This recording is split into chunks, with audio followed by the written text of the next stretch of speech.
Phoebe saying rape within marriage was legal until not that long ago, I believe. Yeah, actually, I don't know what year that was changed. I think it was a while ago. Oh God. Rape in marriage became illegal in the UK in 1991. Goodness. Before 92, so that's in my lifetime, forced sexual activity within a marriage wasn't illegal in the UK. Yeah, this is, like, obviously that's horrific. It just kind of surprised me how recent that was. But this is still the case in lots of countries around the world where they just don't consider raping your spouse to be, like, even a moral problem, let alone a legal problem.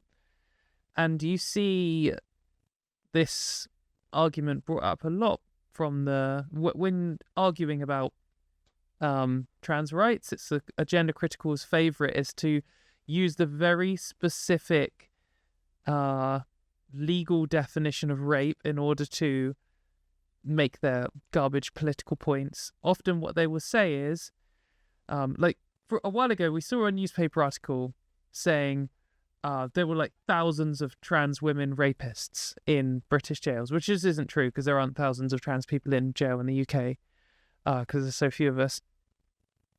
But the reasoning they had used was the specific legal definition of rape in the UK says that only a man can rape a woman and a woman can't, and a woman who rapes a woman just counts as form of sexual assault, which doesn't meet the legal definition of rape, even though obviously it can still be rape. And then some women in prison, thousands, were actually charged with rape. And then they said, oh, well, they must all be trans then, because trans women are men, and therefore they're the only people who can rape. But actually, in a lot of cases, when a rape happens, it's actually a group of people, and if one of those people was a woman involved in it, they will be charged under that crime, even though they're the one who didn't necessarily do the act.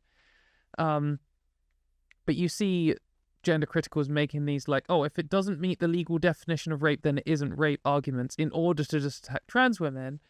But then that's directly like using the argument of these people who defend, like, who want raping your spouse to be legal, because they just want to change the law, and then they say, oh, it's not rape now because that's not against the law, which it wasn't in the UK until 1991.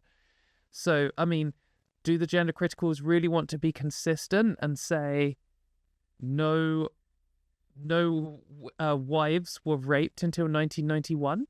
Like, is that a fact they stick to? Who knows? They don't care. They don't care about whether they're consistent or not. Nothing about the gender critical movement matters whether it's consistent or not. It's not internally consistent, and they do not give a fuck. They will just use whatever argument that comes to their mind in the moment, whatever's convenient. Same with all, like, fascist aligned movements.